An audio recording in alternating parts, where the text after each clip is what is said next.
الحمدللہ، اللہ تعالیٰ کا لاکھ لاکھ شکر ہے کہ مالک الملک نے اپنی یاد کی توفیق اور موقع عطا فرمایا۔ لاکھوں اور کروڑوں درود حضرت محمد مصطفیٰ صلی اللہ علیہ وآلہ وسلم پر، جن کے طفیل مالک الملک نے یہ مہربانی عطا فرمائی۔ سامعین کرام، اللہ تعالیٰ نے قرآن پاک میں ارشاد فرمایا، اعوذ باللہ من الشیطان الرجیم، بسم اللہ الرحمن الرحیم۔ اور وہ جس نے پیدا کیا تم کو ایک نفس سے اور بنایا اس کا جوڑا تاکہ اطمینان حاصل کرے اس سے، پھر جب مرد ڈھانپ لیتا ہے عورت کو تو حاملہ ہو جاتی ہے، ہلکے سے حمل سے، پھر چلتی پھرتی رہتی ہے اس کے ساتھ، پھر جب وہ بوجھل ہو جاتی ہے تو دعا مانگتے ہیں اللہ تعالیٰ سے جو ان کا رب ہے کہ اگر تو ہم کو عنایت فرمائے تندرست لڑکا تو ہم ضرور ہو جائیں گے شکر گزار بندے۔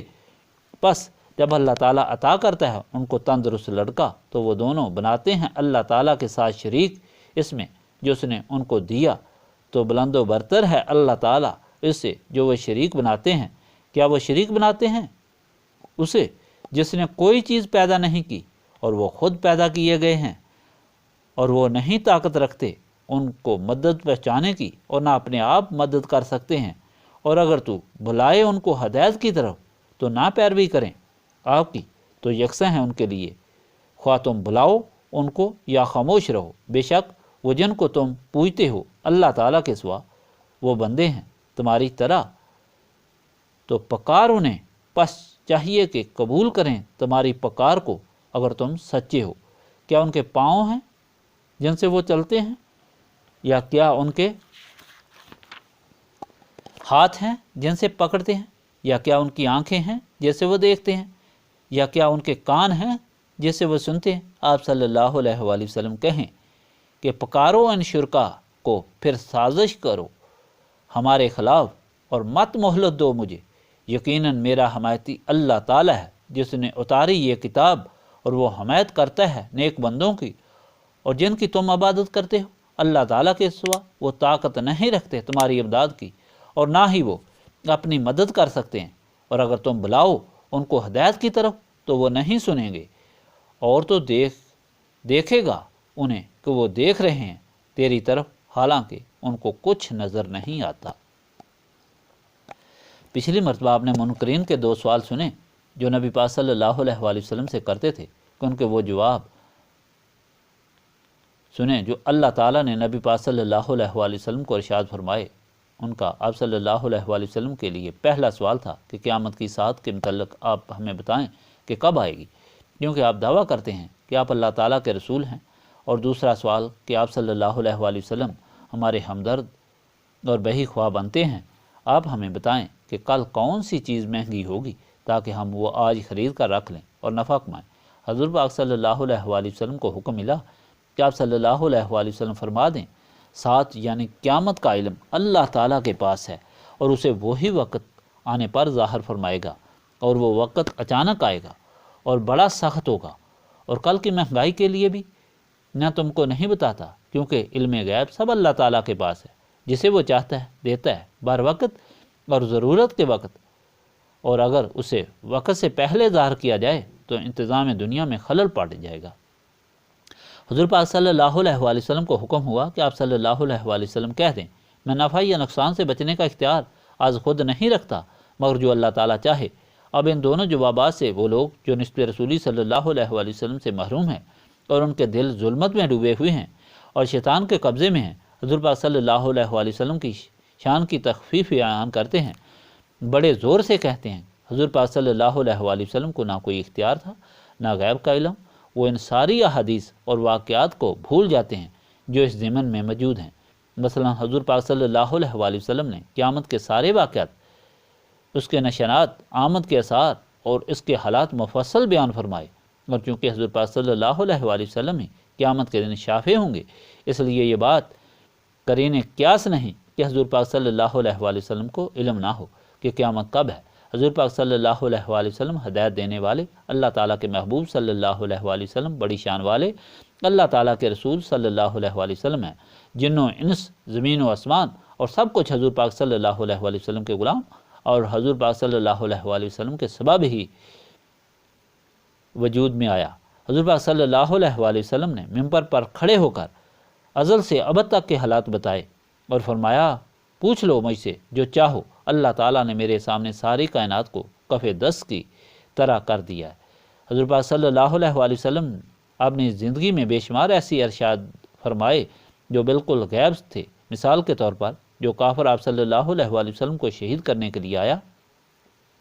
اس کو بتا دیا اور وہ مسلمان ہو گیا۔ آپ صلی اللہ علیہ وآلہ وسلم کی اونٹنی گم ہوئی، آپ صلی اللہ علیہ وآلہ وسلم نے فرمایا فلاں جگہ اس کی نکیل پھنسی ہوئی ہے۔ اس طرح آسمان اور زمین کے حالات، آسمانوں سے اوپر اور زمین سے نیچے کے حالات اور خزانے بھی بتا دیے، گزرے ہوئے سارے واقعات اور آنے والے سارے حالات، قیامت تو کیا قیامت کے بعد کے حالات بھی بتا دیے، قبر میں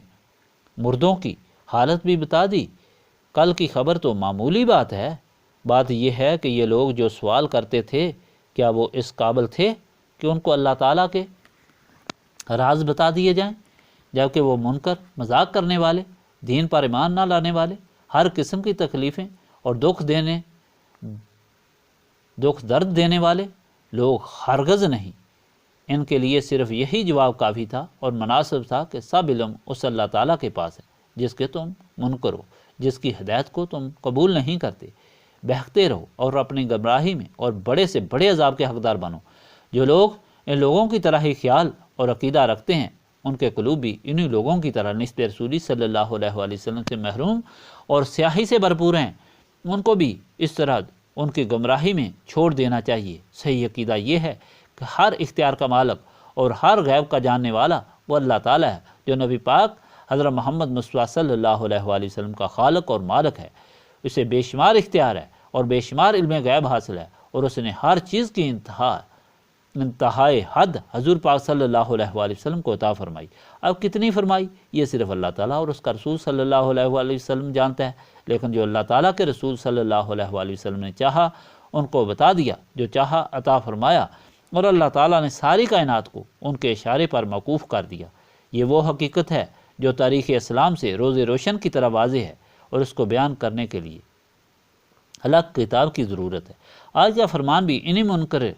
گمراہوں کے متعلق ہے اور ان کے رب کی عنایت کے متعلق ہے۔ اللہ تعالیٰ نے تخلیق کی تاریخ سے شروع کیا کہ اللہ تعالیٰ وہ ہے جس نے ساری مخلوق کو پیدا کیا، ایک انسان یعنی حضرت آدم سے، اور پھر سب سے پہلے آپ کی بیوی حضرت حوا پیدا فرمائی آپ کی پسلی سے، تاکہ آپ کا دل لگے، کیونکہ دنیا میں وہ اکیلا پن محسوس کر رہے تھے۔ یہ اللہ تعالیٰ کی بڑی مہربانی تھی۔ پھر ساری مخلوق پیدا فرمائی، جو اللہ تعالیٰ کا بہت بڑا احسان ہے، اور اس بات کو اس طرح واضح فرمایا کہ جب بیوی خاوند کے تعلق سے پیٹ سے بچہ پیدا ہوتا ہے تو پہلے تو وہ بے خبر ہوتے ہیں،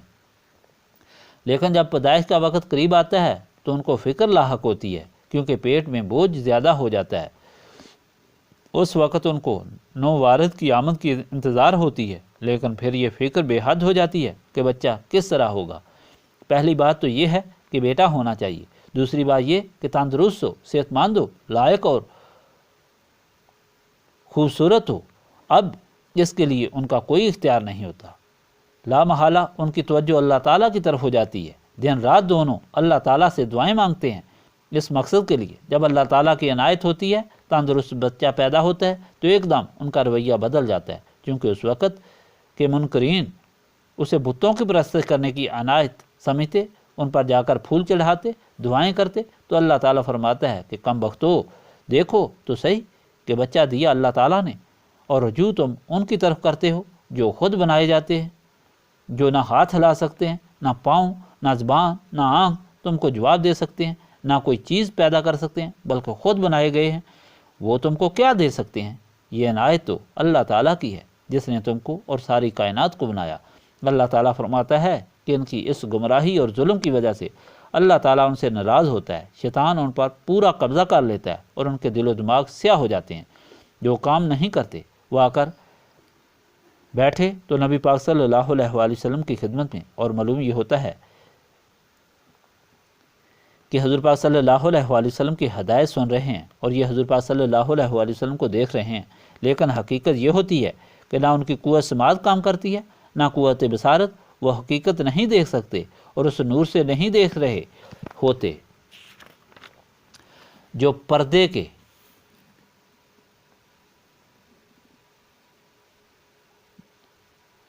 جو پردے کے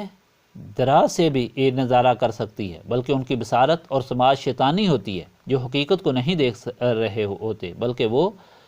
سن رہے ہوتے ہیں جو ان کو شیطان سناتا اور دکھاتا ہے۔ تو نتیجہ یہ نکلا کہ اگر انسان یہ چاہتا ہے کہ حقیقت حال معلوم کرے اور صراط مستقیم کو معلوم کر کے اس پر چلے اور دونوں جہانوں کی شرمندگی سے بچے، تو اسے نسبت رسولی صلی اللہ علیہ وآلہ وسلم حاصل کرنی چاہیے، جس سے اس کے دل و دماغ روشن ہو جائیں اور اس کو ہر مشکل کا جواب اندر سے ملے اور شیطان اور نفس ان کو کبھی بھی گمراہ نہ کر سکے۔ نسبت رسولی صلی اللہ علیہ وآلہ وسلم حاصل کرنے کے لیے سینوں کی صفائی کی ضرورت ہے، اور سینے صاف اللہ تعالیٰ کی یاد سے ہوتے ہیں، جس مقصد کے لیے یہ محفل منعقد کی جاتی ہے۔ اللہم صلی علی سیدنا محمد وعلی آلہ وصحابہ صلاۃ تکون لنا امان من کل خوف، لا الہ الا انت سبحانک انی کنت من الظالمین، ربنا آتنا فی الدنیا حسنۃ وفی الآخرۃ حسنۃ وقنا عذاب النار، استغفر اللہ العظیم الذی لا الہ الا هو الحی القیوم واتوب الیہ، استغفر اللہ العظیم الذی لا الہ الا هو الحی القیوم واتوب الیہ، استغفر اللہ العظیم الذی لا الہ الا هو الحی القیوم واتوب الیہ، ربنا تقبل منا انک انت السمیع العلیم وتب علینا انک انت التواب الرحیم۔